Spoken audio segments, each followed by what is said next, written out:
Hello दोस्तों, नमस्कार। कैसे हैं आप सब? आई होप कि आप सब अच्छे होंगे और खूब बढ़िया से मन लगा कर पढ़ाई कर रहे होंगे। तो आप लोगों का आज से चल गया नया साल। आप लोगों को मैंने विश भी किया था। आप लोग भी विश करने के लिए मैसेज कर दीजिएगा, या तो आप लोगों के उम्मीद करते हैं कि इस साल आपके जीवन में खुशियाँ आए और एक नौकरी भी लेकर आए, जिससे आप लोग अपने माँ बाप का सपना पूरा कर सको और अपना भी सपना पूरा कर सको आने वाले भविष्य में। बहुत इतने दिन से पूरा 2025 तो बिल्कुल, सॉरी 24 तो बेकार ही गया था। तो उम्मीद है कि 25 में आप लोगों को एक नौकरी तो ज़रूर ही मिल जाए। कम कम दुआ यही रहेगी कि आप लोग अच्छे से कमाएं खाएं। और हमारी क्लास में अगर कोई भी मिस्टेक होती है तो आप लोग कमेंट करके बता दीजिएगा कि हाँ, प्रश्न कहाँ से कौन सा पूछा जाता है, कमेंट कर दिया करिए। तो चलिए आज के सेशन को स्टार्ट करते हैं। आज के सेशन का पहला प्रश्न है, बहुत ही अच्छा प्रश्न है, वन लाइनर प्रश्न रहता है, तो नोट जरूर कर लीजिएगा।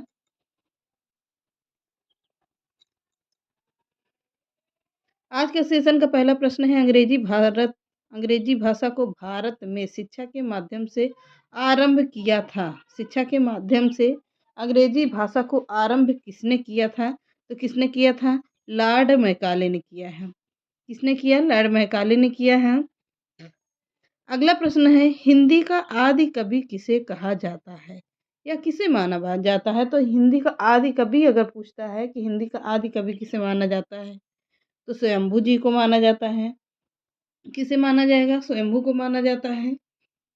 अगला प्रश्न है, हिंदी का प्रथम उपन्यास कौन सा है? तो हिंदी का प्रथम उपन्यास है परीक्षा गुरु। पर है किसका? तो श्रीनिवास दास का है। किसका होगा? श्रीनिवास दास का है। बहुत ही इम्पोर्टेंट प्रश्न है ये, नोट जरूर करिएगा। अगला प्रश्न है, हिंदी का प्रथम एकांकी कौन सी है? तो हिंदी की प्रथम एकांकी है एक घूंट। क्या है? एक घूंट है हिंदी की प्रथम एकांकी। अगला प्रश्न है, हिंदी का प्रथम पत्र कौन सा है? तो हिंदी का प्रथम पत्र है उदंत मार्तंड। कौन सा है? उदंत मार्तंड है। अगला है, प्रश्न पूछता है कि हिंदी की प्रथम पत्रिका कौन सी है? तो संवाद कौमुदी है। कौन सी होगी? संवाद कौमुदी है हिंदी की प्रथम पत्रिका। अगला प्रश्न है, हिंदी की वर्णमाला में कितने स्वर हैं? तो हिंदी की वर्णमाला में 11 स्वर होते हैं। व्यंजन कितने होते हैं अगर पूछता है, तो व्यंजन होते हैं 33 और 11 स्वर होते हैं। हिंदी वर्णमाला में कितने स्वर होते हैं? तो 11 स्वर होते हैं। और कितने व्यंजन होते हैं? तो 33 व्यंजन होते हैं। क्लियर हुआ? आगे बढ़िए। हिंदी के किस समाचार पत्र में खड़ी बोली को मध्य देशीय भाषा कहा गया है? तो हिंदी के किस समाचार पत्र में खड़ी बोली को मध्य देशीय भाषा कहा गया है? तो किसके बारे में बात कर रहा है? बनारस अखबार के बारे में बात कर रहा है। बनारस अखबार कहाँ से छपता था? बनारस से ही छपता था। बनारस अखबार में कहा गया है कि हिंदी के किस समाचार पत्र में खड़ी बोली को मध्य देशीय भाषा कहा गया है? तो बनारस अखबार को कहा गया है। अगला प्रश्न है, हिंदी के प्रथम कवि कौन है? तो हिंदी के प्रथम कवि कौन होंगे? सिद्ध सराफा को माना जाता है। कब के कवि माने जाते हैं? तो 9वीं शताब्दी के कवि माने जाते हैं सिद्ध सराफा जी। कौन माना जाता है? सिद्ध सराफा जी हिंदी के 9वीं शताब्दी के कवि माने जाते हैं, इसीलिए इन्हें प्रथम कवि कहा जाता है। अगला प्रश्न है, हिंदी के प्रथम गद्यकार कौन से हैं? तो हिंदी के प्रथम गद्यकार के बारे में बात कर रहा है, तो कौन होंगे? लल्लू लाल जी हैं। कौन? लाल जी हैं। अगला प्रश्न है, हिंदी के सर्वप्रथम गीत लेखक कौन है? तो हिंदी के सर्वप्रथम गीत लेखक किसे माना जाता है? विद्यापति को माना जाता है। किसे माना जाएगा? विद्यापति को माना जाता है। अगला प्रश्न है, हिंदी के सर्वप्रथम दैनिक समाचार पत्र कौन सा है? तो हिंदी के सर्वप्रथम दैनिक समाचार पत्र कौन सा है? सुधा वर्षण है। कौन सा है? सुधा वर्षण है। आज का 12वां प्रश्न है, ये वन लाइनर ही है, बार बार कह रहे हैं, इसको नोट जरूर कर लीजिएगा।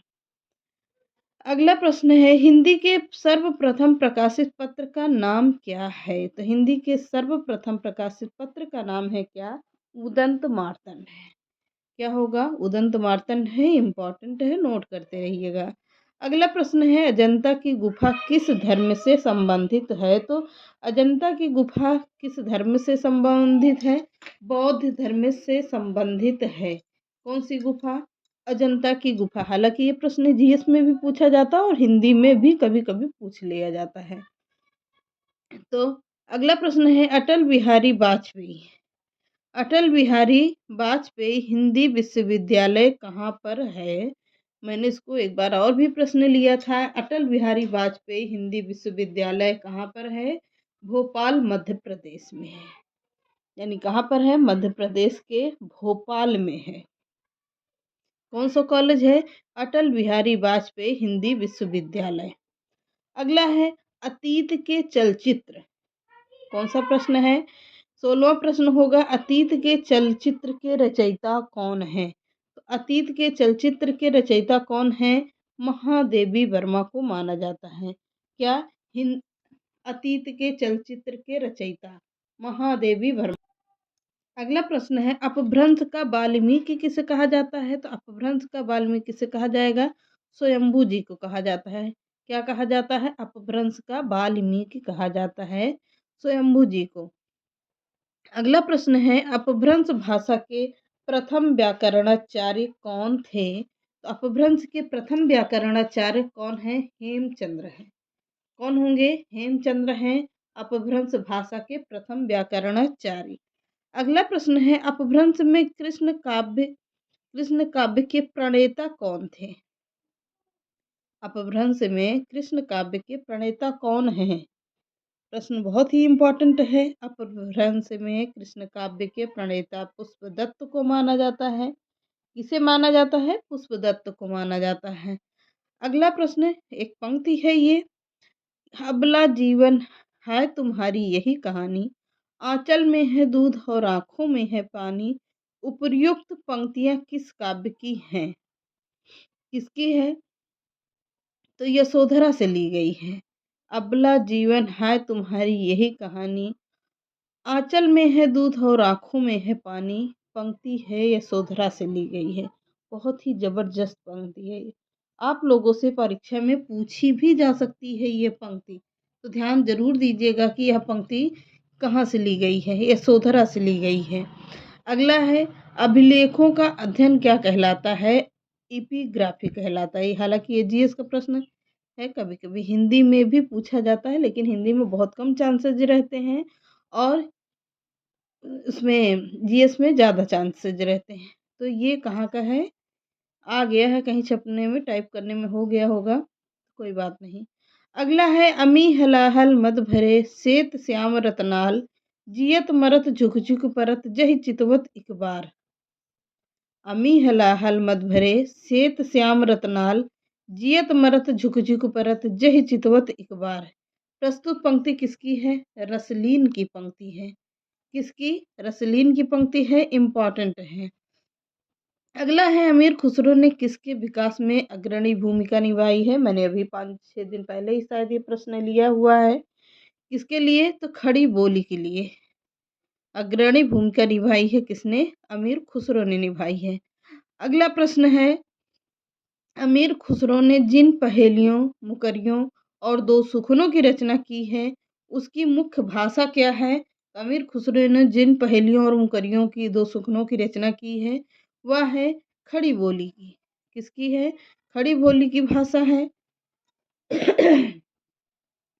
तो अगला प्रश्न है, अवधी भाषा के सर्वाधिक लोकप्रिय महाकाव्य का नाम क्या है? बहुत ही इम्पोर्टेंट प्रश्न है। प्रश्न घुमाकर पूछा गया है। अवधी भाषा के सर्वप्रथम लोकप्रिय महाकाव्य का नाम क्या है? रामचरितमानस है। राइटर कौन होंगे इसके? यानी कि लेखक या रचनाकार किसे माना जाता है? तुलसीदास को माना जाता है। क्लियर हुआ? अगला है, अशोक के फूल निबंध संग्रह के रचनाकार कौन है? तो अशोक के फूल निबंध संग्रह है किसका? हजारी प्रसाद द्विवेदी का है। किसका माना जाता है? तो हजारी प्रसाद द्विवेदी का है। अगला प्रश्न है, अष्टछाप के सर्वश्रेष्ठ भक्त कवि कौन हैं? तो अष्टछाप के सर्वश्रेष्ठ भक्त कवि किसे माना जाता है? तो सूरदास को माना जाता है। किसे? सूरदास को माना जाता है। अगला प्रश्न है, आँख की किरकिरी होने का अर्थ क्या है? तो आँख की किरकिरी होने का अर्थ क्या होगा? अप्रिय लगना।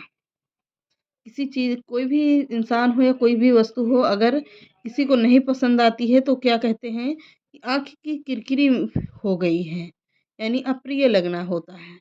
अगला है, आंसू काव्य के रचयिता कौन है? तो आंसू काव्य है किसकी? जयशंकर प्रसाद की रचना है। आंसू, झरना, ये सब किसका है? जयशंकर प्रसाद की हैं। अगला प्रश्न है, आंचलिक रचनाएँ किससे संबंधित होती हैं? तो आंचलिक रचनाएँ संबंधित होती हैं कहाँ से? क्षेत्र विशेष से रचनाएँ संबंधित होती हैं, आंचलिक रचनाएँ जिसे कहा जाता है। चलिए, आज ये रहे आप लोगों के 30 प्रश्न, यानी 30 प्रश्नों की श्रृंखला थी। आज इसको ख़त्म करते हैं, कल इसी के आगे कंटिन्यू करेंगे, जो बहुत ही इम्पोर्टेंट प्रश्न होंगे। 10-11 मिनट में आप लोगों को 30-35 प्रश्न लमसम, कभी-कभी ज़्यादा तो कभी-कभी कम मिल जाते हैं। कभी-कभी प्रश्नों के ऊपर होता है, बड़ा छोटा जैसा प्रश्न होता है, वैसे ही आप लोगों को टाइम भी मिलता है। ज़्यादा प्रश्न होते हैं, लंबे प्रश्न होते हैं तो 30 प्रश्न तक जाते हैं, नहीं तो 40-50 तक तो हो ही जाते हैं। तो सारे प्रश्न आप लोगों के इम्पोर्टेंट हैं, आप लोग इसको वन लाइनर ही रहता है, नोट कर लीजिएगा और इसी के आगे कंटिन्यू करेंगे कल। तो चैनल पसंद आता है तो एक लाइक और क्या सब्सक्राइब कर लिया करिए। सब्सक्राइब का कोई पैसा नहीं लगता, लाइक का भी कोई पैसा नहीं लगता है और कमेंट का भी कोई पैसा नहीं लगता है। तो लाइक, सब्सक्राइब एंड शेयर करिएगा। नमस्कार।